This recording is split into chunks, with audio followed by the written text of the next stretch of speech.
Bismillahirrahmanirrahim. Alhamdulillahi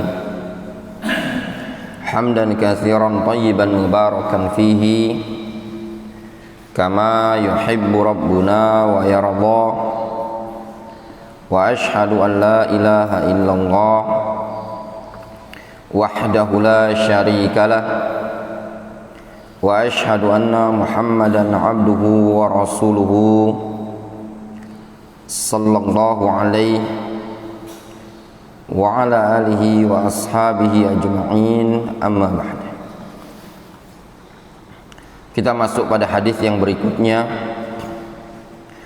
Wa an Asma binti Abi Bakar radhiyallahu anha, dari Asma binti Abi Bakar radhiyallahu anha, anna Nabiyya sallallahu alaihi wasallam qala fi damil haidi yusibu thawbah, bahwasannya Nabi sallallahu alaihi wasallam menyatakan tentang darah haid yusibu thawbah, yang mengenai baju atau kain, tahuttuhu summa taqrusuhu bil ma',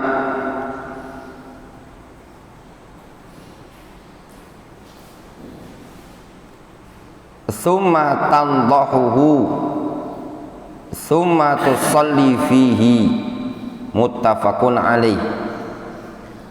Nabi sallallahu alaihi wasallam ditanya tentang darah haid yang mengenai baju, mengenai kain, bagaimana tata cara membersihkannya. Lalu Nabi sallallahu alaihi wasallam beliau menjawab, tahuttuhu, dia korek, dia lepaskan. Summa taqrusuhu bil ma', kemudian dia kucek-kucek dengan air. Summa tandahahu, lalu dia sirami lagi, perciki lagi dengan air. Summa tusalli fihi, barulah kemudian dia salat dengan menggunakan kain tersebut. Pada hadis ini Nabi sallallahu alaihi wasallam menyebutkan tata cara pembersihan baju atau kain yang terkena darah haid. Nabi sallallahu alaihi wasallam menyebutkan tahapan-tahapan. Yang pertama, dikorek-korek, baik dengan kuku misalkan, ya, kalau dia kering. Kemudian dikucek-kucek, digosok-gosok dengan air, lalu disirami lagi, diperciki lagi, barulah boleh dipakai sholat. Ini menunjukkan darah haid itu agak berat najisnya, karena Rasul menyebutkan tahapan tingkatan di dalam membersihkan darah haid. Takhrijul hadis, takhrij hadis ini, haditsu Asma rawahul Bukhari wa Muslimun. Hadis Asma ini diriwayatkan oleh Al-Imam Al-Bukhari dan juga Imam Muslim. Siapa nama Al-Imam Al-Bukhari? Ibnu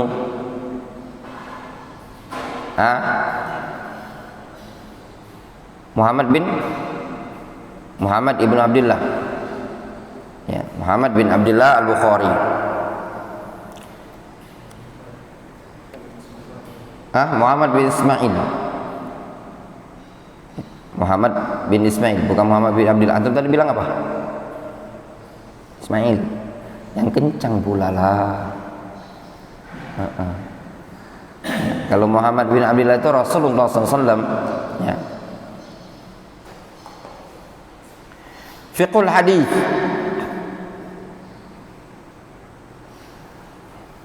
Al-mas'alatul ula. Masalah yang pertama. Najasatu damil haid. Darah haid hukumnya najis. Damul haid najisun bi ijma'il ulama. Darah haid hukumnya najis dengan kesepakatan para ulama, dinukilkan ijma'.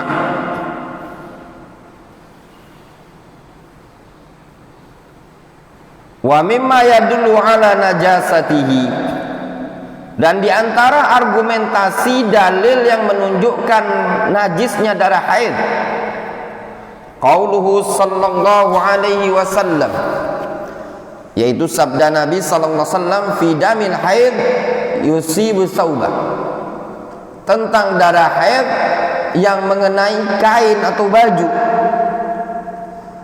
Rasul mengatakan tahuttuhu summa taqrusuhu bil ma summa tandahuhu. Caranya kata Rasul, dia korek, dia kerok, kemudian dia kucek-kucek dengan air, lalu dibilas, disiram lagi dengan air. Faqad amara syar'u bi ghaslihi min ats-tsaubi.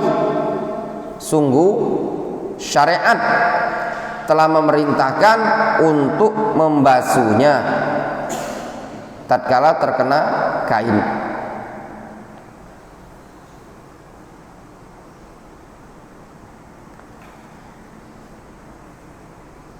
Ini jelas ya. Darah haid hukumnya najis berdasarkan hadis Nabi sallallahu alaihi wasallam, dan juga berdasarkan ijma' kesepakatan para ulama yang menyebutkan, yang dinukilkan bahwasanya darah haid najisun.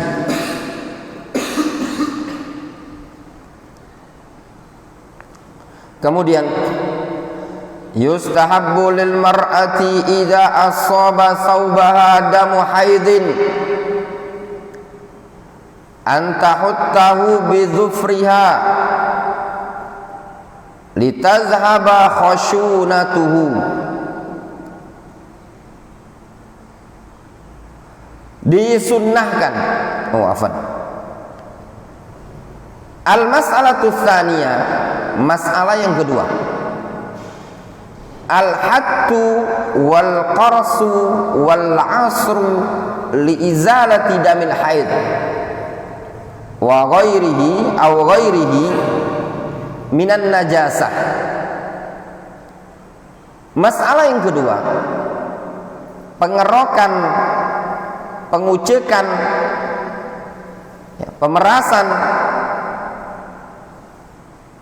untuk menghilangkan darah haid atau yang selainnya dari jenis-jenis najis. Jadi dikerok kalau dia kering, dikucek-kucek, diperas-peras kain tersebut supaya darah tadi hilang. Kata Syekh Taufiq Al-Ba'dani, yustahabbu lil mar'a idza asaba thawbaha damu haidin an tahuttahu bi dhufriha. Disunnahkan bagi seorang wanita tatkala baju dia tadi terkena darah haid agar dia kerok, ya, bisa dia sekat dengan kukunya tadi, ditazhab khashunatuhu, supaya apa? Supaya khashuna, baunya tadi hilang. Darah haid itu hilang ya ikhwan ya. Karena darah, kenapa harus dikerok? Karena darah ketika ngering dia merupakan sesuatu yang sifatnya tebal, beda dengan air karena darah itu tebal.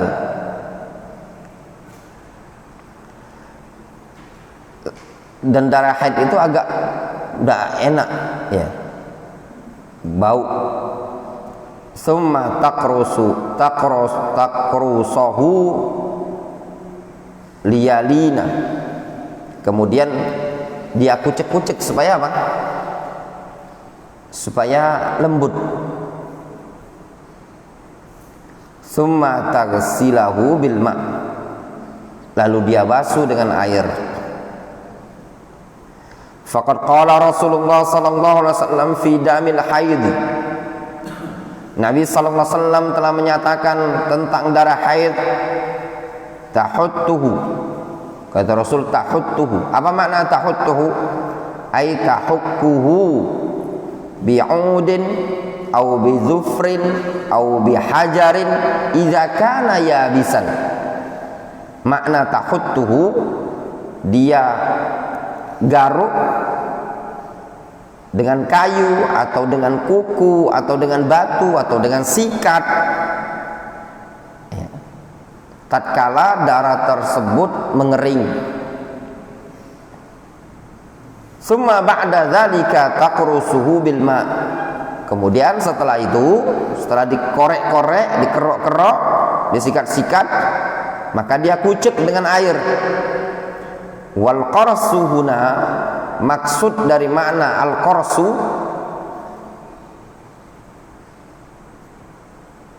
dalkun bi atrafil asabi'i ma'al ma', yaitu penggosokan dengan ujung-ujung jari bersamaan menggunakan air, dikucek bahasa kitanya.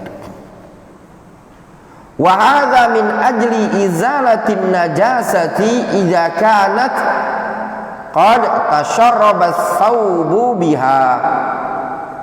Ini dilakukan dalam rangka untuk menghilangkan najis apabila najis tersebut sudah terserap di baju.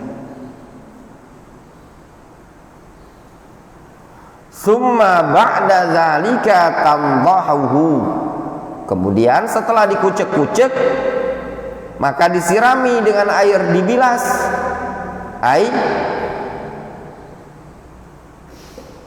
tasubbu alaihi al-ma'a wa taghsiluhu, maknanya dia siram dengan air kemudian dia basuh. Wa kadzalika baqiyatun najasat idza ihtajat lidzalika qabla al-ghusl.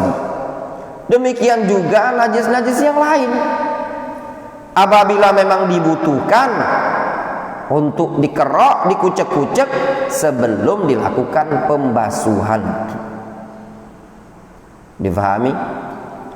Jadi darah haid itu kalau dia sudah mengering, dikerok keringnya tadi, kemudian kasih air, kucek-kucek, kemudian barulah dibilas. Ini disunnahkan, ya, menurut jumhur ulama. Wa madhhabul malikiyah wa syafi'iyah, wa amma asru thawbi idza amkana asruhu fayajibu indal hanafiyah. Adapun memeras kain kalau memungkinkan untuk diperas, maka menurut ulama mazhab Hanafiyah itu hukumnya wajib. Was-sahih indal Hanabilah, dan juga itu pendapat yang sahih menurut mazhab Hanbali. Li'annal ma' la yakhruj ma tasharraba bihi thawb ma tashrabuhu as-thawb minan najasa illa bil asri. Dikarenakan air tidak akan mungkin bisa keluar, ya, tatkala sudah diserap oleh kain, ya, illa bil asr, kecuali dengan pemerasan. Maksudnya apa? Air yang sudah tercampur dengan najis tatkala dibasuh tadi itu tidak akan mungkin bisa hilang, bisa keluar kecuali dengan diperas. Wa madhhabul Malikiyah wa Syafi'iyah wa wajhun lil Hanabilah annahu la yajibul asru. Sedangkan pendapat mazhab Malikiyah, pendapat Syafi'iyah, dan salah satu pendapat dari mazhab Hanbali, mereka mengatakan tidak wajib diperas kain tersebut. Fala dalila ala ishtiratihi, tidak ada dalil yang menunjukkan persyaratan tersebut. Wal ghardu dhahabun najasah, tujuan utama adalah yang penting najisnya hilang. Fama al ma'il kathir tazhabun najasah, maka tatkala airnya banyak maka najisnya bisa hilang. Wa hadza wal arjah, kata Syekh Taufik Al-Ba'dani, ini adalah pendapat yang rajih, pendapat yang lebih kuat. Wa yustahabul asru ihtiyatan, walaupun tetap disunnahkan untuk diperas kain tersebut secara ihtiyat, kehati-hatian, dalam rangka kehati-hatian. Sehingga kalau mau dikatakan kesimpulan dari apa yang disebutkan ini tadi, kalau darahnya mengering maka dikerok dulu, kemudian dikucek-kucek dengan air, kemudian disirami air, bilas. Apakah perlu diperas? Ya. Afdolnya diperas.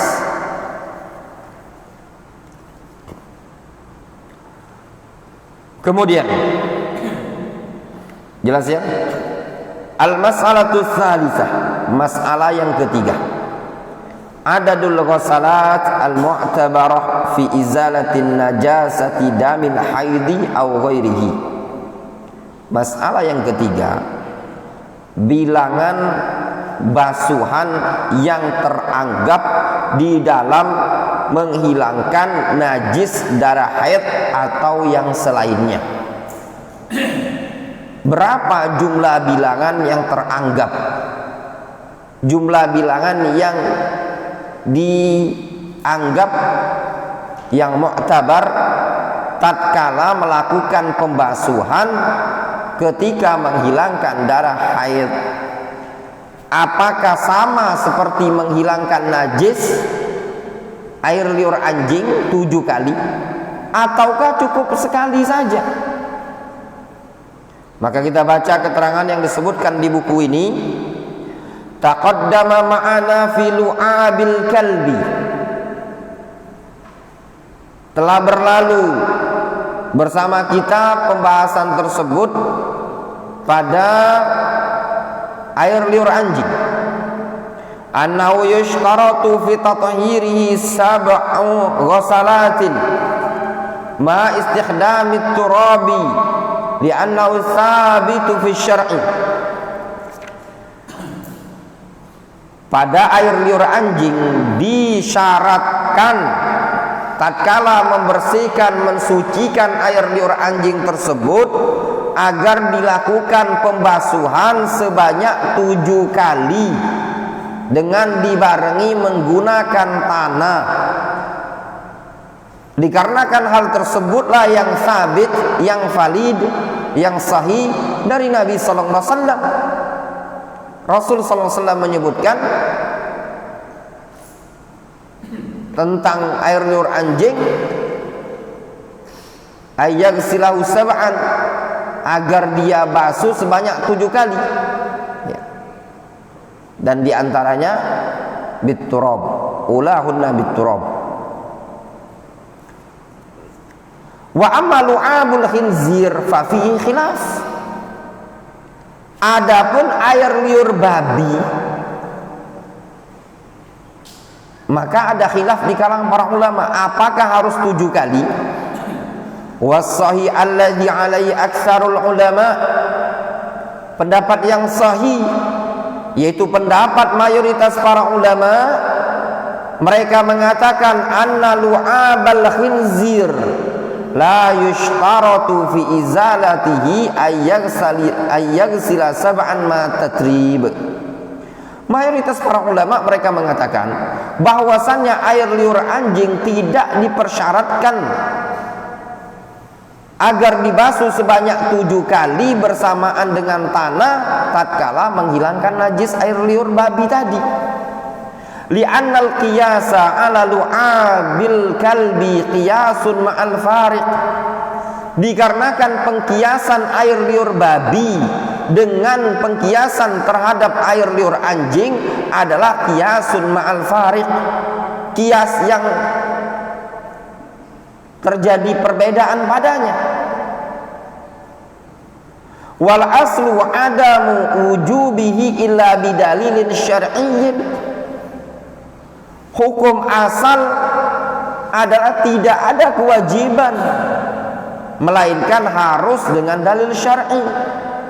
La siyama fi hadhil umur at-ta'abbudiyah, terlebih lagi pada perkara-perkara yang sifatnya ta'abbudiyah, sifatnya ibadah, harus butuh dalil. Fatuzalu najasatuhu bil adad wal kaifiyah allati tuzalu bihi sairun najasat walaysa kalu'abil kalbi. Sehingga air liur anjing tersebut dihilangkan najisnya dengan bilangan dan cara yang bisa hilang najis tersebut seperti najis-najis yang lain. Walaysa kalu'abil kalbi, tidak seperti air liur anjing cara penghilangan najisnya tadi. Wallahu alam. Inilah pendapat yang rajih. Untuk babi tidak mesti 7 kali. Ya, walaupun ada sebagian para ulama mereka yang mengatakan air liur babi harus dibasuh juga 7 kali tatkala ada yang dikenai oleh air liur tersebut. Jelas ya? Pernah dengar enggak kira-kira di tengah-tengah masyarakat kita? Kalau bahasa dusun kita besertu. Ya, Dokter Vicky. Nah, cuman yang jadi masyhurnya kalau zaman mancing dulu ada istilah besertu. Kalau megang cacing, enggak deh, cacing 7 kali. Nah, itu pendapat wallahu alam, pendapat yang menyelisihi dalil yang tidak ada dalilnya. Itu mazhabnya anak-anak ahli pancing. Ingat ya anak-anak, besertu kan 7 kali. Gosoklah dengan tanah. Sikok 2, 3. Nah, itu tadi tidak ada dalil. Ya.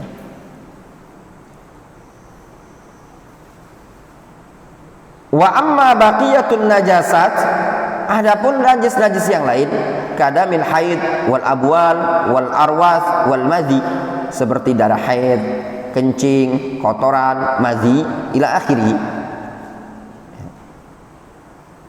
Fasahih min aqwali ahli ilmi, maka pendapat yang sahih dari pendapat para ulama, wa huwa mazhabul malikiyah wa syafi'iyah, dan itu adalah pendapatnya Malikiyah dan Syafi'iyah, wa riwayatun anil imam Ahmad, dan juga salah satu pendapat dari pendapat Imam Ahmad, annahu laisa hunalika adadun muayyanun yushtaratu fi izalati hadin najasat, bahwasanya di sana tidak ada bilangan tertentu yang dipersyaratkan di dalam menghilangkan najis. Wa innamal matlub izalatu ainin najasah bi ayyi adadin hasalatil izalah. Namun yang dituntut, yang diinginkan adalah yang penting hilang zat najis tersebut dengan bilangan apapun, yang penting hasalat al izalah, yang penting hilang najis tersebut, ya. Jadi yang dituntut apa? Wa innamal matlub izalatu ainin najasah bi ayyi adadin hasalatil izalah. Yang dituntut adalah yang penting najisnya bersih, hilang dengan jumlah bilangan berapapun, tidak masalah. Mau sekali, 2 kali, 3 kali, 7 kali, 10 kali, yang penting najisnya hilang. Jelas? Sehingga bisa disimpulkan bilangan 7 itu khusus apa? Khusus air liur anjing. Wa haditsu Asma fi tathhiri damil haid qol, adapun hadis Asma yang menyebutkan tentang tata cara pembersihan darah haid, beliau mengatakan tahuttuhu thumma taqrusuhu bil ma thumma tadhahuhu, yang mana Rasul telah mengatakan cukup bagi dia dengan cara dikerok, kemudian dikucek dengan air, kemudian dibersihkan, disiram, dibilas. Walam yadhkur ada, dan di situ Rasul tidak menyebutkan bilangannya.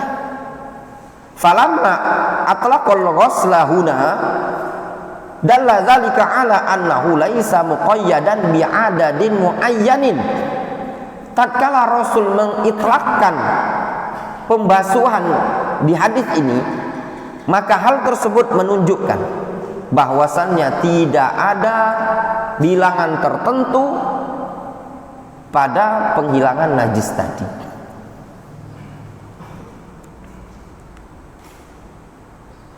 Jelas ya? Ketika disebutkan mutlak, ya mutlak. Ketika disebutkan muqayyad, muqayyad. Ya.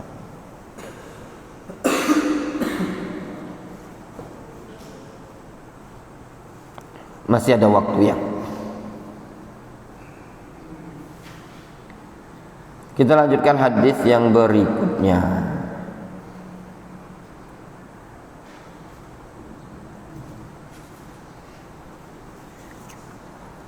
Wa an Abi Hurairah radhiyallahu anhu, dari Abu Hurairah radhiyallahu anhu, qala, beliau mengatakan, qalat Khawlatu, berkata Khawlah, ya Rasulullah, fa illam yadhhabid dam, ya Rasulullah, apabila darah tersebut tidak hilang,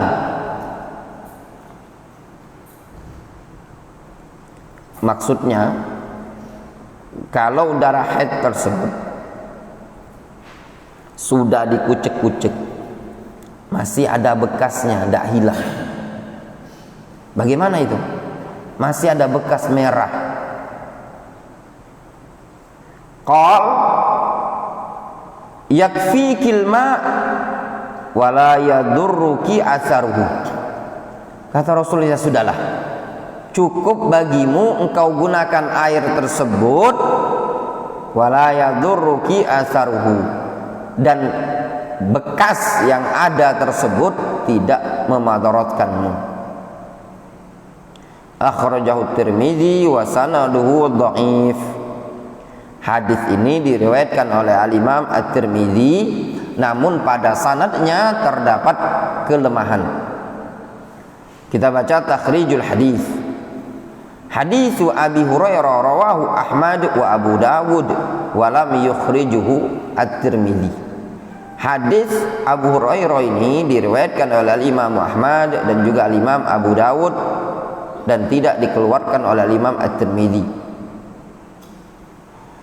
Wa fi talkhisil habir lil muallif, disebutkan dalam kitab Talkhisul Habir karya muallif.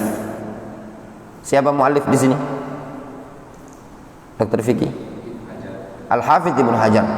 Beliau punya kitab namanya Talkhisul Habir, takhrijul hadis. Ya, takhrij hadis. Kitab bagus. Ya. Untuk yang belajar ilmu hadis, ya, butuh terhadap buku-buku seperti itu. Qal rawahu Abu Dawud wa sanaduhu dhaif.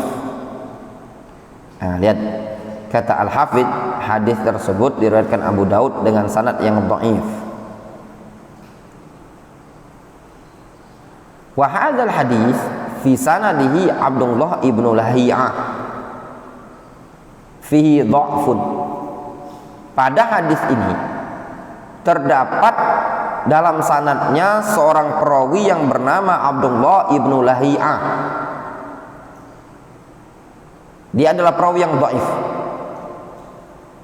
Warrajih, Abdullah ibnu Lahiyah dhaifun min qablu wa min ba'd, adalah perawi yang dhaif sebelum kitabnya terbakar atau setelah kitabnya terbakar. Washtadda dha'fuhu ba'da ihtiraqi kutubihi, semakin parah kedhaifannya setelah kitabnya terbakar. Hakadza istafadna min masyayikhina fil Yaman. Demikianlah yang kami dapat faedah dari masyayikh di negeri Yaman.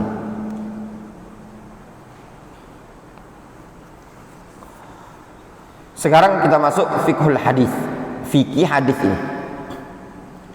Al-mas'alatul ula, masalah yang pertama. Istikhdamu mutahhirin ma'al ma' li izalati najasati damil haidhi wa ghairihi.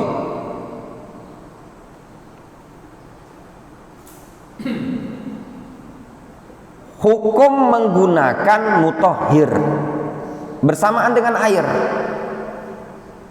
untuk menghilangkan najis darah haid atau yang semisalnya. Jadi pembahasan kita nih, ikhwan, apa hukum menggunakan mutahhir? Apa mutahhir itu? Mencakup sabun, deterjen, baik clean, apa lagi? Atau yang semisalnya, ya, sabun, deterjen atau baik clean atau yang semisalnya. Bersamaan dengan air tadi untuk menghilangkan najis. Ada darah haid yang nempel di baju, gunakan baik clean atau gunakan deterjen atau gunakan sunlight atau gunakan yang semisalnya. Apa hukumnya?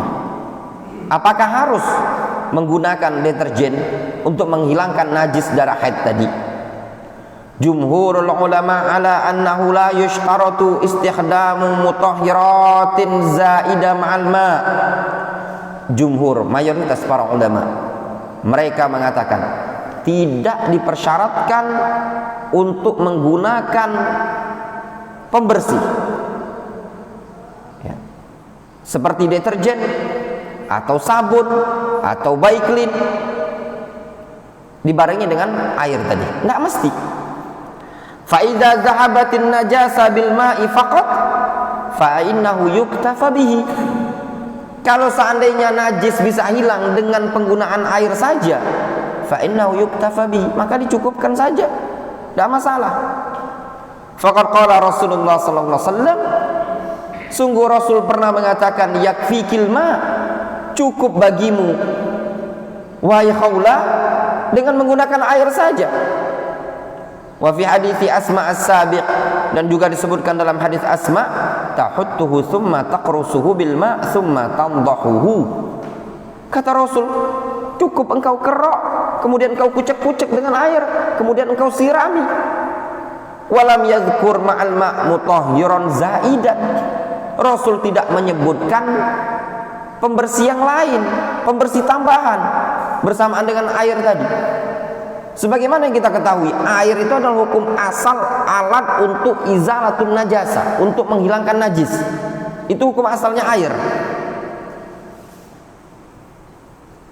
Nah, Rasul sudah mengembalikan kepada hukum asal, yaitu dengan air. Wa ghalibul ahadits laisa fiha dzikrul mutahhir. Mayoritas hadis-hadis yang ada menyebutkan, ya, secara mutlak tidak ada penyebutan pembersih. Innama tuqtasar 'alal ma' atau innama taqtasiru 'alal ma'. Hadis-hadis yang ada cuma tercukup pada air saja. Wa huwa sahih, dan itu pendapat yang sahih.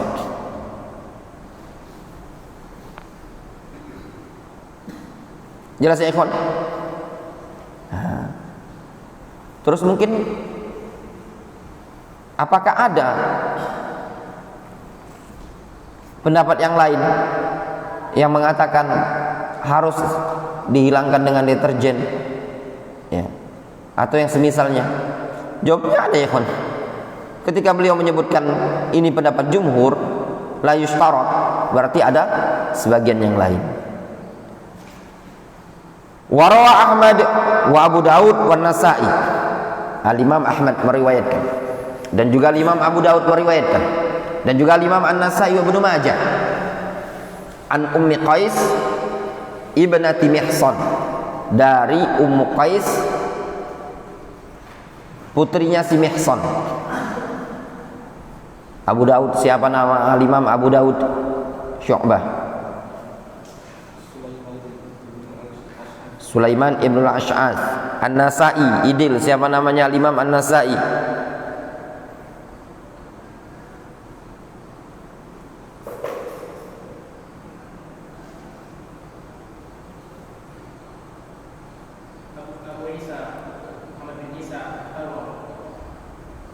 Itu nama siapa Dokter Fikri?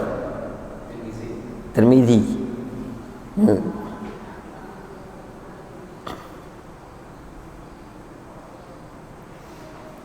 Siapa Dokter Fikri? An-Nasa'i.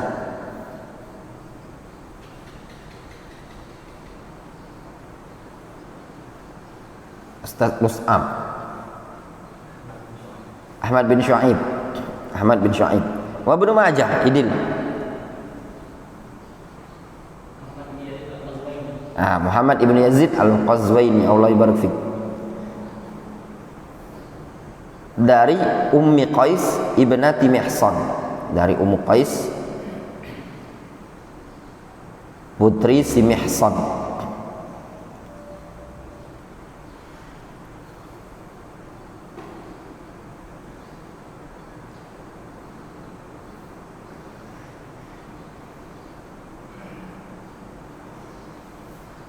Annaha sa'alat Rasulullah sallallahu alaihi wasallam an damil haidi yusibu saubah.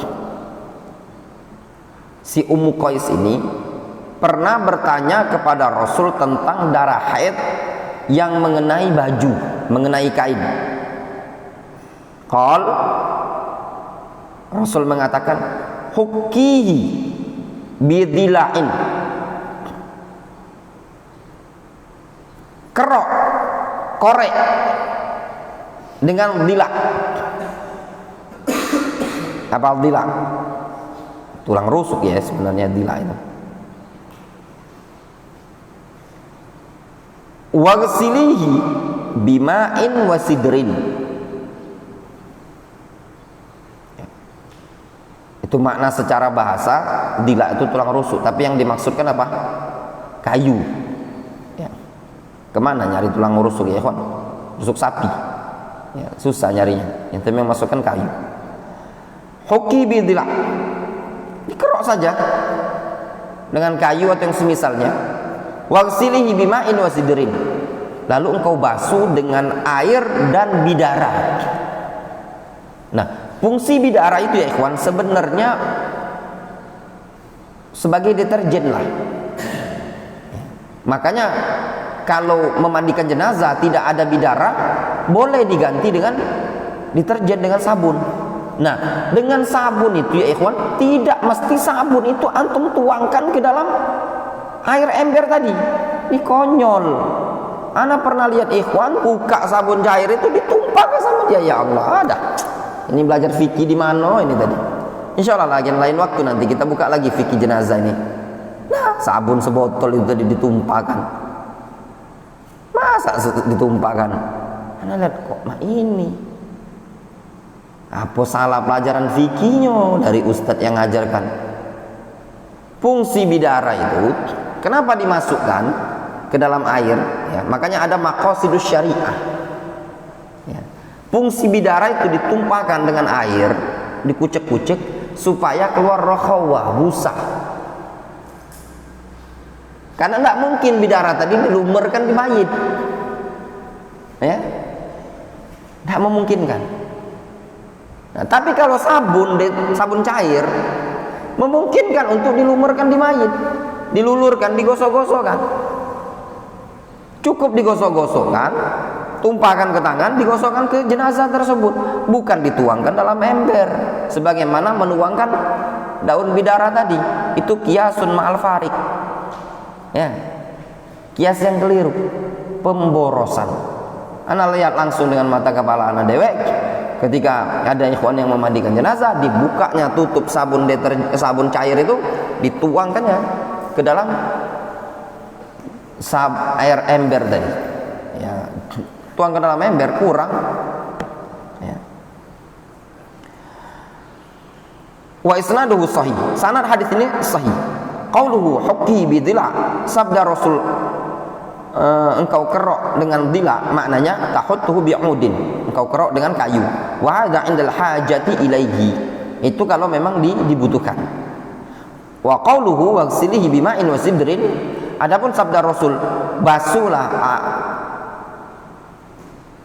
darah tersebut dengan air dan bidara, ai bimutahhirin akhar ma'al ma', ya, yaitu dengan pembersih yang lain bersamaan air tadi.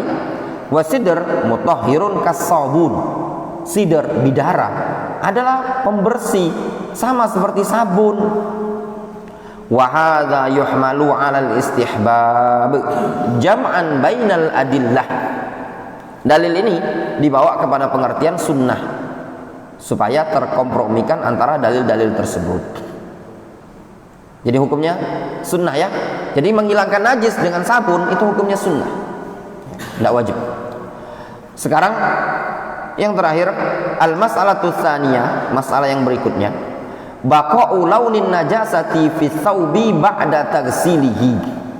Nah, masalah berikutnya, bagaimana kalau masih tersisa warna najis tersebut pada baju setelah dibasuh?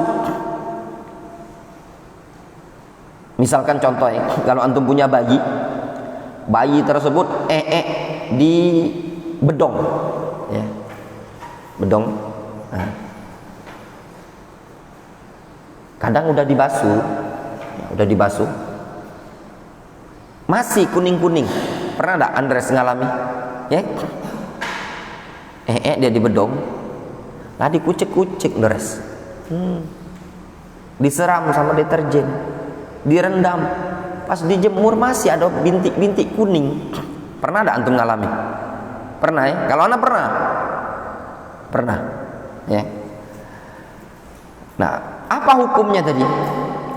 Amatul fuqaha ala anna ainan najasa idza zahabat wa baqiya launuha wa asura wa syaqqa ala syakhsi ayuzila hadzal launa ba'dal mubalagha fi ghuslihi fala yadurru baqa'uhu. Mayoritas para ulama, mayoritas ahli fikih, mereka mengatakan kalau zat najis tersebut sudah pergi, sudah hilang, dan masih tersisa warna dari najis tadi, namun susah dan berat bagi seseorang untuk menghilangkan warna tadi setelah melakukan proses kesungguh-sungguhan di dalam membasuhnya, maka fala yadurru baqa'uhu, maka tetapnya ada sisa dari warna najis tadi tidak membahayakan, tidak berpengaruh, tidak mengapa. Wa hadza fi damil haidi wa ghairihi minan najasat. Ini berlaku pada darah haid dan juga yang lainnya dari najis-najis yang ada. Misalkan antum punya anak tadi kencing di baju putih, sudah dibersih-bersihkan, masih ada warna kuning dari air kencing tadi, maka itu sudah dimaafkan.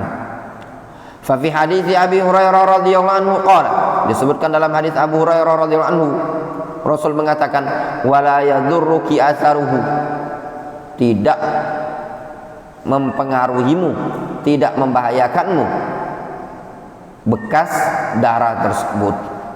Wa sahaan Aisyah radhiyallahu anha annaha su'ilat an damil haid yughsalu bil ma wa la yadhhab atharuhu. Telah sahih dari Aisyah bahwasanya Aisyah ditanya tentang darah haid yang dibasuh dengan air namun bekasnya tadi tidak hilang. Faqalat, Aisyah mengatakan laisa bi syai'in, tidak mengapa. Laisa bi syai', tidak mengapa, tidak masalah. Rawahul Baihaqi ay la yadur. Ini hadis riwayat Al-Baihaqi, maknanya apa? Laisa bi syai'in ay la yadur, tidak mengapa, tidak masalah. Wa aidan, dan alasan yang berikutnya wujudul masyaqqah, dikarenakan adanya rasa berat. Ya, fa'ainun najasa, yashulu izalatuha. Adapun zat najis tersebut gampang hilangnya. Aman laun fahyanan tahsulu masyaqqatun balighatun fi izalatihi. Adapun warna terkadang bisa menyebabkan rasa berat yang sangat di dalam menghilangkan warna tersebut. Wal masyaqqatu tajlibut taysir. Suatu kaidah dari qawaid al-fiqhiyah, al masyaqqah tajlibut taysir. Kesusahan itu bisa mendatangkan kemudahan. Fayakfi zahabu ainin najasah, maka cukup semata-mata hilangnya zat najis tadi. Kalau zat najis tadi sudah hilang, maka sudah tercukupi, tidak masalah. Difahami? Wallahu ta'ala a'lamu bissawab. Ya. Jelas ya ikhwan ya?